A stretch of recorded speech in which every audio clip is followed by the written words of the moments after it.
Guardatela, una bambina dolcissima con la vocina da coro che sta cantando una canzone in cui augura all'America di essere spazzata via.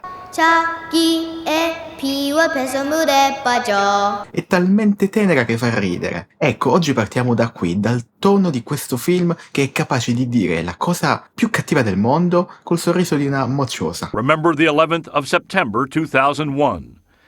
E promisero attentati in stile 11 settembre nelle sale che l'avessero proiettato. Perché The Interview è una commedia demenziale, ok? Due idioti, un cane, a un certo punto una testa che esplode. È quel tipo di film che di solito guardi e dimentichi. È solo che a causa di questo film, uno Stato, che ha le armi nucleari, ha chiamato questo film un atto di guerra. Inoltre, sempre questo film ha scatenato uno dei più grandi attacchi informatici mai visti e ha costretto un presidente degli Stati Uniti a parlarne in conferenza stampa. Quindi oggi discutiamo di questo film e della storia assurda che gli è cresciuta attorno. Questo film non è nato così a tavolino, è iniziato tutto da una battuta. Rogen e il suo socio di sempre, Evan Goldberg, se lo chiedevano da anni. Cosa succederebbe se un giornalista si ritrovasse faccia a faccia a intervistare un capo di Stato e gli venisse quella tentazione poi di ucciderlo? All'inizio il bersaglio doveva essere Osama Bin Laden. Erano altri tempi all'epoca, lui era ancora vivo. Poi Sacha Baron Cohen andò in produzione con Il dittatore, film di cui abbiamo già parlato qui sul canale,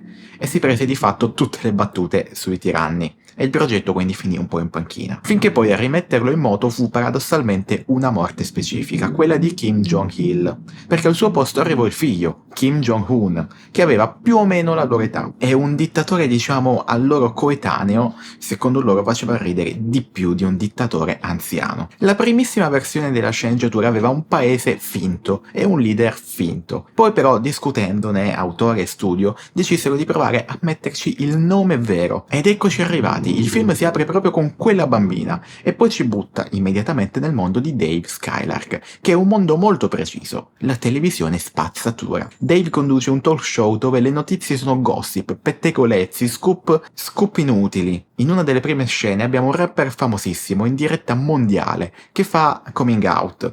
I'm gay. In maniera estremamente impassibile, e tutti che lo considerano questa una sorta di svolta epocale, il più grande momento nella storia gay. Insomma, questo è il registro del film. La notizia è di per sé vuota, senza valore, ma viene servita come fosse chissà che. Ed è qui che i due protagonisti emergono quindi da soli praticamente, senza che ci sia bisogno di presentarli. Dave vive per l'applauso, per l'amore del pubblico, intrattenere gli riesce benissimo, e altro non gli interessa. Il suo produttore, Aaron, invece vorrebbe fare qualcosa di serio. A un certo punto glielo dice proprio in faccia, dice: guarda, We have millions of viewers, and what do? We just shovel shit into their faces, man. So we could be having on authors, activists, politicians. E Dave gli risponde in maniera molto onesta ma anche cinica. That's what people want. Give us some shit. Quindi due uomini che in fondo hanno lo stesso buco addosso, perché a uno manca l'amore, all'altro un po' manca il rispetto. L'occasione arriva perché a un certo punto si scopre che Kim Jong-un in persona è un fan accanito dello show di Dave, e quindi pensano proprio di proporgli di fare un'intervista. Per Aaron è un po' l'affare della vita, la scorciatoia verso quella serietà che insegue, intervistare l'uomo più chiuso e misterioso del pianeta. Solo che appena questa notizia esce, la CIA ovviamente si presenta alla porta e cambia un po' il loro compito. Infatti non devono più solo intervistarlo, ma devono ucciderlo. You want us to assassinate the leader of North Korea? Con una stretta di mano avvelenata, un cerotto imbevuto di ricina che al contatto gli entra sotto pelle e dopo un po' di ore lo fa fuori. Quindi passano da essere giornalisti a essere sicari nel giro di poche scene, e naturalmente questi due non capiscono niente di quello che succede. Quando l'agente della CIA si rivela, Dave è convinto che ci stia semplicemente provando con loro. They're honeypotting us. Quello che nel gergo delle spie si chiama honeypot, cioè un'esca sentimentale. Il film vero e proprio poi possiamo dire che parte da qui, come anche un po' la sua comicità, che è volgarissima sì, ma costruita. Infatti non si ride tanto della parolaccia in sé, quanto più del meccanismo che c'è dietro. I'm not gonna kiss him, but let's just say I might give him something special with my hand.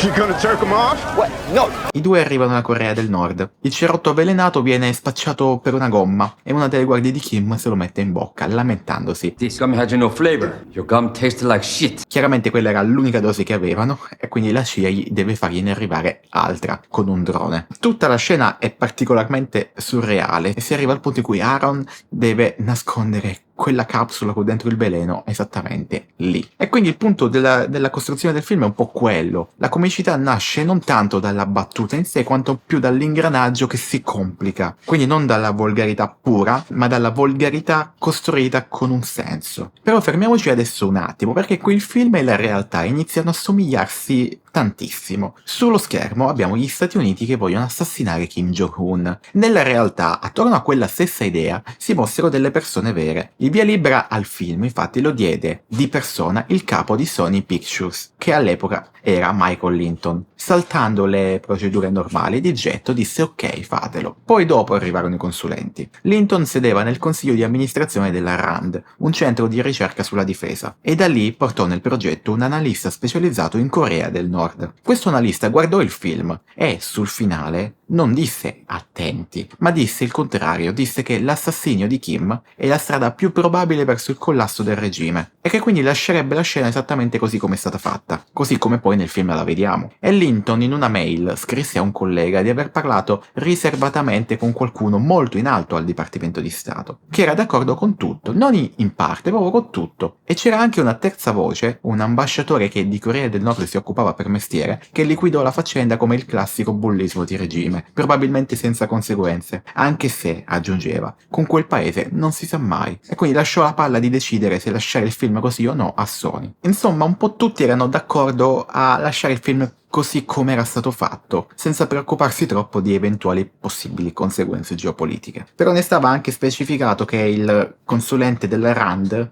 non era un consulente pagato, stava soltanto condividendo delle sue osservazioni. Però il quadro resta questo. Chi ti aspetteresti che possa tirare il freno al film? Quindi il governo o gli esperti di sicurezza nazionale non frenarono affatto. E quindi c'è una domanda chiaramente che possiamo porci. Chi provò davvero a frenare il film? Perché qualcuno ci provò. Ma per adesso torniamo un attimo al film, perché la cosa più riuscita qui non sono tanto le gag, ma è quanto più il personaggio di Kim. Il film fa una scelta forse rischiosa ma anche molto furba, e cioè non lo ridicolizza e basta. Prima ce lo fa piacere come personaggio. Quando Dave lo incontra, Kim alla fine è un ragazzetto simpatico, insicuro, ferito dal padre, che in questo intrattenitore americano trova finalmente un amico che lo può capire. Si fanno serata insieme, Kim gli fa vedere il suo mondo, gli fa provare il suo carro armato. Was a gift to my grandfather from Stalin. A un certo punto parte questa canzone di Katy Perry nello stereo del carro armato e lui giura di non averla mai sentita in vita sua, e poi dopo un po' cede dicendo che appunto la adora. Liking Katy Perry and drinking margaritas is gay? Who wants to be straight? Oh, not me. Sono momenti buffi, ma non sono buttati lì a caso. Il negozio traboccante che viene mostrato a Dave pieno di roba, il carro armato, la cotta per Katy Perry. E notate che anche qui la satira c'è, però è leggera. Kim che rivendica la sua immagine, il film che guarda la Corea del Nord un po' dall'interno. Questo è il registro giusto per capire questo film. Un pizzico di satira, molta più commedia scema. A un certo punto però la maschera cade. Dave scopre che quel negozio che gli era stato mostrato prima è in realtà una messa in scena, un finto supermercato. Tutto questo per dare l'impressione che in Corea del Nord si mangi, e soprattutto capisce che Kim tutto sommato non era un amico ferito, ma che lo stava semplicemente manipolando, esattamente come manipola il suo popolo. E quindi qui il film si gioca una delle sue carte migliori. Ci ha fatto affezionare al mostro prima di svelarcelo. Questo perché se Kim fosse stata una caricatura fin dall'inizio, forse il film non avrebbe funzionato così bene. Invece riesce a funzionare perché un po' ci ha fatto cascare nel tranello anche a noi come Dave. Ed ecco che inizia ad emergere il personaggio di Suk, la funzionaria che accompagna i nostri due eroi, diciamo. La vera dissidente, l'unica persona lucida lì. Ed è in questo passaggio che il film mostra il suo unico vero attacco politico, possiamo dire. All the food in that grocery store is fake! Maybe that fat kid isn't fat. What about the concentration camps? The famine, maybe that's real. Vengono tutti un po' nominati, ma questo è anche il suo limite, perché appunto li nomina e basta, li sfiora, non fa un attacco a quella roba. He is a terrible leader. What? No kidding. Kim must die. How? many times can the US make the same mistake? Non è una radiografia del regime, è quanto più una presa in giro che capita di essere ambientata lì. Ma dai, tutto sommato va anche bene che sia così, che è comunque meglio che magari attribuirgli una profondità che non c'è. Ma arriviamo al picco del film, l'intervista in Mondovisione. I nostri eroi hanno capito che uccidere questo dittatore non basta, ma devono svelare al suo popolo che in realtà lui è un piagnone come tutti, non è un dio sceso in terra. E quindi, piuttosto che banalmente stringergli la mano col veleno, decidono di umiliarlo in diretta TV. E quindi Dave attacca, incalza Kim sulla fame. Then why don't you feed them? Why don't you feed your people? They are hungry, specifically 2/3 of them. Insomma, tutta quella propaganda che prima Dave si era bevuto adesso diventa la sua arma. Però non lo batte sulla politica, ma lo batte piuttosto su un altro terreno, quello che sa maneggiare meglio, e cioè quello personale. Infatti, per farlo confessare in diretta la propria ferita, dice: Because I need people's approval. Desperately. Because I could never get it from my father when I was a kid. E aggiunge: But I see a lot of the same thing in you, Kim. il dittatore qui non crolla quindi per una domanda scomoda, ma crolla per una ferita d'infanzia riconosciuta che esiste, rinfacciata da uno che anche ce l'ha, finché poi Dave non gli canta Katy Perry. Drifting through the wind, wanting to start again. What is that? I don't know what that is. Oh, yes, you do. No, I don't. I never heard that before in my life. Do you? Quella stessa canzone di prima, che Kim in segreto ama. Se la ascoltiamo bene, quella canzone parla proprio di qualcuno che si sente fragile, di carta, sul punto di sbriciolarsi. E Kim infatti si spezza, piange, urla che non ha bisogno di suo padre, che è forte. E in Mondovisione se la fa letteralmente addosso. Ladies and gentlemen, Kim Jong-un has just pooed in his pants. Fermiamoci un attimo ad approfondire meglio il discorso qui, perché questa scena è più intelligente di quanto il film magari la fa passare. Per tutto il tempo ci hanno raccontato Kim come un dio che non fa la pipì, che non defeca, che parla ai delfini. They'll believe anything he tells them, including that he can speak to dolphins, or he doesn't urinate and defecate. You tell me my man doesn't pee or poo? I'm telling you he does, and he lies to his people, and they believe him.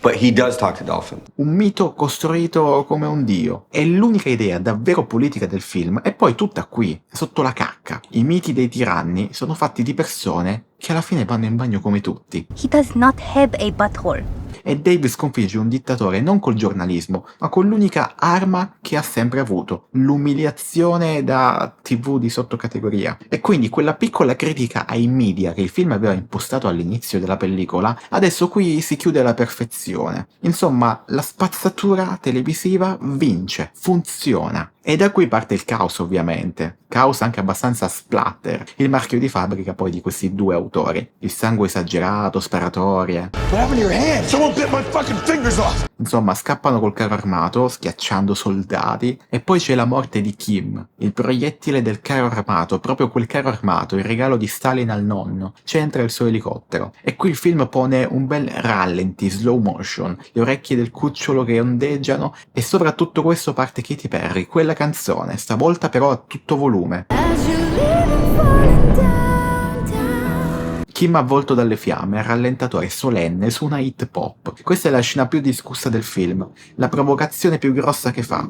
Ed è particolare perché quella scena funziona molto bene, quella musica lì in quel momento non stona, ma te la rende memorabile. E adesso ritorniamo alla domanda, perché poco fa abbiamo detto che qualcuno nella realtà aveva provato a mettere il freno a questo film, nonostante abbiamo detto che di politico non ha tantissimo. E la risposta infatti è proprio dentro questa scena, perché la sequenza che vi ho appena raccontato, quella della morte di Kim, fu combattuta per circa 3 mesi, e il freno non venne tanto da Washington, ma venne proprio da dentro casa, dalla produzione. Il capo di Sony in Giappone mise le mani nelle decisioni creative dello studio americano e non chiese di attenuare la scena, chiese di eliminarla del tutto. La trovava più offensiva che divertente, quindi si trattò per settimane. Via la faccia che si scioglie, meno fuoco tra i capelli, l'esplosione della testa quasi nascosta dalle fiamme. Quindi quella che alla fine vediamo nel film è un po' una versione contrattata, e mentre negoziava tutto questo sotto pressione, in pubblico Sony negava, spiegando ai giornalisti che era il normale processo di lavorazione di un film. Ecco, chiusa la contraddizione, chi ti aspetteresti frenasse il film in realtà spinse, chi invece doveva spingere il film provò di nascosto un pochino a frenarlo. Il film comunque alla fine finisce in maniera abbastanza leggera, nulla di eclatante. Dave torna a casa, scrive un libro sull'impresa ed è esattamente lo scemo di prima. Nessuna redenzione, nessuna crescita. Ha vinto con l'unica cosa che sapeva fare, l'idiota in TV. Questions that led a man once revered as a god among mortals to cry and shit his pants. The end. E il film si chiude in questo modo. Ma la sua storia non è ancora terminata, perché anzi il vero film nella realtà possiamo dire che nel mio racconto inizia adesso. Perché la cosa più assurda, prima ancora che il film si girasse, Rogen e Goldberg avevano fatto leggere la sceneggiatura a un consulente di Washington, specializzato in grane geopolitiche. E lui li avvisò in maniera abbastanza netta, gli disse: guarda, aspettatevi una ritorsione nordcoreana, magari sotto forma di attacco elettronico. Dall'altra parte poi avevamo l'analista di Sony che dice di aver messo in guardia lo studio nello stesso senso, anche se Sony questa cosa in realtà l'ha sempre negata, quindi non sappiamo. Comunque la si voglia leggere, qualcuno diciamo aveva previsto qualcosa, per iscritto, ancora prima che il film di fatto esistesse. Ciononostante si andò avanti lo stesso. We were warned by the North Korean government not to put it out. We did. And it resulted in an enormous hack to our... Già alla sola notizia che un film del genere esisteva, la Corea del Nord reagì definendo i suoi autori registi gangster e l'operazione testualmente fu definita un atto di guerra. Scrisse addirittura una lettera formale alle Nazioni Unite per chiedere di fermare il film. Rogen la prese col registro che ci si aspetta, rispose che di solito la gente non vuole ucciderti per un tuo film, finché non ha pagato $12 per vederlo. Poi a novembre 2014 arrivò l'attacco vero. Un gruppo che si firmava come i Guardians of Peace, i guardiani della pace, entrò nei sistemi di Sony e fece due cose. Prima rubò una quantità enorme di materiale, email interne, film ancora inediti, dati personali di decine di migliaia di persone, e poi lanciò un programma distruttivo, di quelli che non si limitano a rubare, ma cancellano. Mise fuori uso circa il 70% dei server dell'azienda e cominciò a far uscire tutto, un pezzo alla volta. E qui c'è una sorta di cortocircuito che vale la pena di approfondire meglio, perché buona parte di quello che vi ho detto prima, il Dipartimento di Stato che dava la sua benedizione al finale, la guerra di mesi su quella scena della testa che esplode, tutto questo noi lo sappiamo per un motivo solo, perché quelle email erano lì dentro, in mezzo a quella roba trapelata. I segreti di come quel film era stato fatto sono diventati pubblici a causa dello stesso attacco che quel film aveva contribuito a scatenare. Poi la faccenda però cambia un po' di peso, perché tra i dati finiti in rete c'erano i codici fiscali di oltre 47.000 persone e persino cartelle cliniche di dipendenti. A un certo punto gli hacker mandarono email ai lavoratori di Sony minacciando le loro famiglie se non prendevano le distanze dall'azienda. E poi a metà dicembre arriva forse la minaccia più grossa. After an online message warned of a bitter fate for moviegoers who, quote, seek fun in terror. Remember the 11th of September 2001. The message goes on to threaten theaters. We recommend you to keep yourself distant from the places at that time. If your house is nearby, you'd better leave. E promisero attentati in stile 11 settembre nelle sale che l'avessero proiettato. Anche se però alla fine nessuna autorità americana ritenne quella minaccia credibile. Ma tanto bastò, e attenzione perché adesso l'ordine dei fatti conta, ok? Perché se ne discute ancora oggi. Non fu Sony a ritirare il film di sua iniziativa, ma furono le sale a sfilarsi per prime una dopo l'altra, comprese le grandi catene che tenevano in mano la stragrande maggioranza degli schermi. Solo dopo, ritrovatasi di fatto senza cinema in cui uscire, Sony annunciò che il 25 dicembre non se ne faceva più niente. È una distinzione a cui lo studio ha sempre tenuto abbastanza, perché loro appunto sottolineano come loro non abbiano ceduto. We have not caved, we have not given in, we have persevered and we have not backed down. Semplicemente si sono ritrovati senza sale in cui mandare il film, e quindi alla fine si ottenne un film sparito dal mercato per paura. Ma a quel punto ormai la cosa era salita così in alto che ne parlò perfino il presidente. In conferenza stampa Obama disse di capire le pressioni subite dall'azienda, ma che ritirarlo era stato un errore e che avrebbe preferito che gliene parlassero prima. So I think they made a mistake. I wish they had spoken to me first. I would have told them, do not get into a pattern in which you're intimidated by these kinds of criminal attacks. Il punto per lui non era il film, era che non ci si può ridurre a una società in cui un dittatore qualunque decide cosa gli americani possono vedere e cosa no. E quindi metteva in guardia dal pericolo peggiore, cioè che gli studios, per paura di urtare la sensibilità di qualcuno, dovessero iniziare ad autocensurarsi da soli. Quindi dopo questo attacco lui promise una risposta proporzionata nel momento e nel modo che sceglieremo noi, disse. Però un paio di giorni dopo alla fine ridimensionò tutto e andò semplicemente a considerarlo vandalismo informatico. Quindi alla fine in realtà il 25 dicembre il film uscì lo stesso, online e in poche centinaia di sale indipendenti, meno del 10% di quelle che erano previste. E alla fine però non successe neanche in realtà niente di attentati o cose strane, anzi successe l'opposto di quello che l'attacco voleva ottenere. Il film, una volta sepolto in sala, esplose in digitale, oltre 1 milione di noleggi già il primo giorno e nel giro di poche settimane una trentina di milioni di dollari, quasi quanto era costato girarlo. Quindi il tentativo di far sparire questo film lo trasformò nel film che tutti volevano vedere all'epoca, ma il conto vero, il costo umano, quello non lo pagò nessuno dei bersagli, non lo pagò Kim Jong-un ovviamente, né nemmeno Seth Rogen, ma lo pagarono le persone comuni. La capa dello studio, Amy Pascal, ci perse il posto. Circa 435.000 persone si ritrovarono i dati esposti al punto da finire in una causa collettiva. E in mezzo a quelle buste paga trapelate c'è anche il dettaglio che riassume un po' tutto. Qualcuno, spulciando i numeri, scoprì di essere la persona pagata meno di tutta la produzione, meno di chiunque altro. Quindi il film scherzava su un dittatore lontano, ma a rimetterci davvero fu la gente di cui non sapremo mai il nome. Ma quindi viene la domanda, questo attacco hacker, chi è che l'ha fatto alla fine? La risposta ufficiale è chiarissima. L'FBI, pochi giorni dopo, attribuì l'attacco al governo nordcoreano e nel 2018 il Dipartimento di Giustizia arrivò a incriminare formalmente un cittadino nordcoreano, presunto membro di un gruppo di hacker di Stato. Per molti la questione si chiuse lì, ma vale la pena sapere che all'inizio tra gli esperti di sicurezza informatica lo scetticismo era maggioritario. Trovavano le prove pubbliche deboli e portavano un argomento che a oggi nessuno ha davvero smontato. Gli attaccanti di fatto non nominarono mai il film, finché non fu la stampa a tirarlo in ballo. Prima arrivarono con l'attacco, il furto dei dati, le minacce, e solo dopo, a cose fatte, saltò fuori il titolo The Interview. Quindi se davvero l'obiettivo fosse stato quel film, perché non dirlo dall'inizio? E quindi questo si aggancia a quella cosa che dicevamo. L'attentato promesso nelle sale non arrivò mai. Certo, questa non è una prova che la Corea del Nord sia innocente, ma è soltanto un buon motivo per tenere la porta socchiusa a vari dubbi. E quindi qui la nostra storia fa una cosa che raramente le storie fanno. 11 anni dopo ci regala il finale che mancava. Infatti all'inizio del 2026 Michael Linton,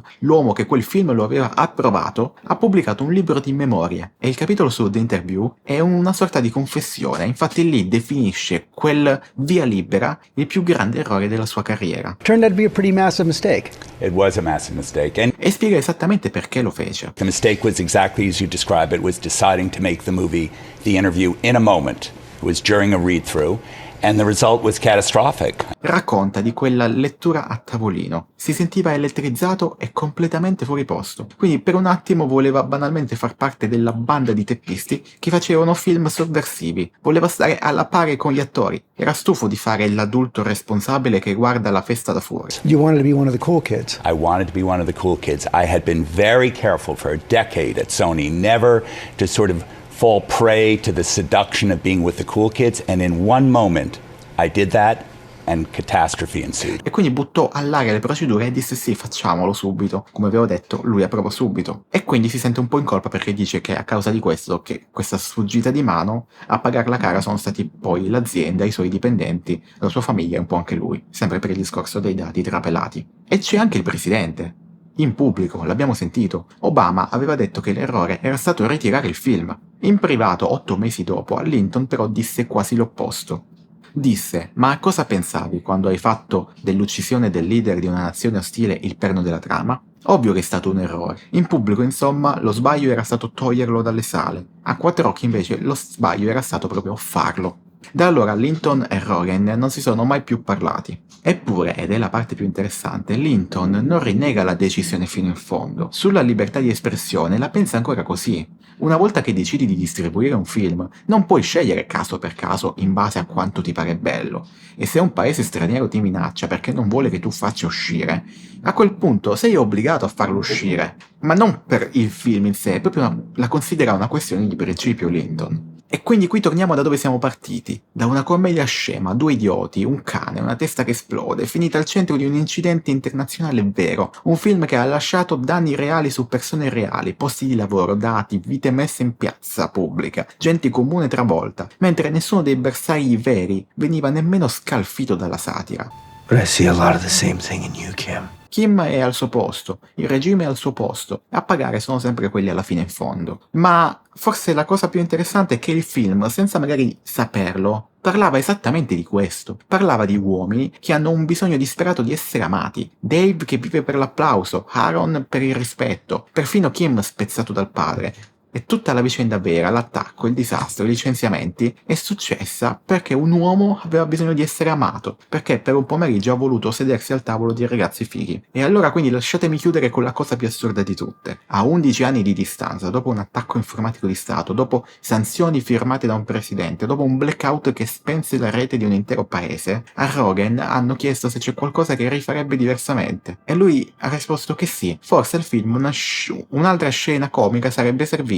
Intorno a pagina 70, dice. Tutto il resto, la storia, la geopolitica, il caos, per lui è tutto rumore di fondo. E questo è interessante proprio perché circa a metà film effettivamente la comicità si può percepire un po' che rallenti, senza però affilare di più sulla satira. Quindi abbiamo parlato di un film che non è certo un capolavoro, che vuole magari essere satirico ma non spinge il pedale fino in fondo e che nonostante tutto, nonostante non attacchi davvero nulla, è stato causa quindi di tutto questo che abbiamo detto. E lo è stato perché chi magari doveva porre il freno a questo film ha semplicemente ritenuto non necessario farlo. Io sono Gabriele, se ti piacciono video analisi di questo tipo ti invito a iscriverti al canale per vedere quelle che già ho fatto e non perderti le prossime. Di solito andiamo un po' più dentro le tematiche dei film, ma in questo caso questo film qui non è che ci permetteva troppo un'analisi tematica quanto più appunto un'analisi produttiva. Spero che l'abbiate apprezzata lo stesso. Se così è stato lasciate un mi piace, commentate qui sotto e noi ci aggiorniamo e ci vediamo al prossimo video.